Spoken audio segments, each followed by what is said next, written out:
ನಮಸ್ಕಾರ ಎಲ್ರಿಗೂ. ನಾವಿವಾಗ ಕೆಂಗೇರಿ ಸ್ಯಾಟಲೈಟ್ ಟೌನ್ ಹತ್ರ ಇದ್ದೀರಿ. ಸೊ ಇದು ಬಂದ್ಬಿಟ್ಟು iPhone 13 ಬ್ಯಾಟ್ರಿ ರಿಪ್ಲೇಸ್ಮೆಂಟ್ಗೆ ಅಂತ ಕಸ್ಟಮರ್ ಹೇಳಿದರು. ಅಲ್ಲೇ ಅವ್ರ ಮನೆ ಹತ್ರನೇ ಬಂದು ಬ್ಯಾಟ್ರಿ ರಿಪ್ಲೇಸ್ ಮಾಡಿದ್ದೀವಿ. ನೋಡ್ತಾ ಇರ್ಬೋದು, ಟೈಮ್ 8:41 ಆಗಿದೆ. ಬ್ಯಾಟ್ರಿ ರಿಪ್ಲೇಸ್ ಮಾಡಾಗಿದೆ. ಕಸ್ಟಮರ್ ಲೈವ್ ವಿಡಿಯೋದಾಗ ಬರೋದಕ್ಕೆ ಇಷ್ಟ ಇಲ್ಲ ಅಂತ ಹೇಳಿದ್ರು, ಹಂಗಾಗಿ ಅವ್ರನ್ನ ತೋರಿಸ್ತಾ ಇಲ್ಲ. ಸೊ ಬ್ಯಾಟ್ರಿ ರಿಪ್ಲೇಸ್ ಮಾಡಾಗಿದೆ. ಈ ನಡುವೆ ತುಂಬ ಹೀಟ್ ಆಗ್ತಿದೆ ಡಿವೈಸ್ಗಳು. ಸೊ ಇದು ಟೆಂಪ್ರೇಚರ್ ಹೈ ಇರೋದ್ರಿಂದ ಆ ಥರ ಆಗ್ತಾಯಿರೋದು. ವರಿ ಮಾಡ್ಕೊಳೋದೇನು ಬೇಕಿಲ್ಲ.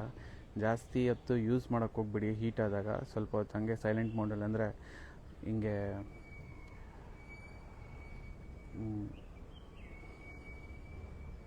ಸೈಲೆಂಟ್ ಮೋಡಲ್ಲಿ ಹಾಕಿ ಹಂಗೆ ಬಿಟ್ಟಿರಿ. ಸೊ ಅದಾದಮೇಲೆ ಸರಿ ಹೋಗುತ್ತೆ. ಸೊ ಎಲ್ಲ ವರ್ಕಿಂಗ್ ಕಂಡೀಷನಲ್ಲಿದೆ. ಡಿವೈಸು ರೆಡಿ ಇದೆ. ಡಿವೈಸು ಕಸ್ಟಮರ್ಗೆ ಕೊಡೋಣ. ಇದೇ ರೀತಿ ಯಾವುದೇ ಡಿವೈಸ್ ರಿಪೇರಿಗಿತ್ತು ಅಂದ್ರೂ ರಿಪೇರ್ ಮಾಡಿ ಕಾಲ್ ಮಾಡಿ. ಆಮೇಲೆ ಶೆಡ್ಯೂಲ್ ಮಾಡ್ಕೊಳ್ಳಿ ಟೈಮಿಂಗ್ಸು, ಬಂದು ನಿಮ್ಮ ಪ್ಲೇಸ್ಗೆ ಬಂದು ರಿಪೇರ್ ಮಾಡ್ತೀವಿ.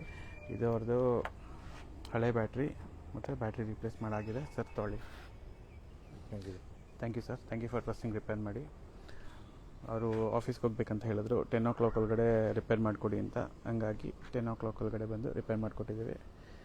ಸೊ ಅವರು ವೀಡಿಯೋದಲ್ಲಿ ಬರೋದಕ್ಕೆ ಇಷ್ಟ ಇಲ್ಲ ಅಂತೆ, ಹಂಗಾಗಿ ವೀಡಿಯೋ ಮಾಡ್ತಾಯಿಲ್ಲ. Thank you.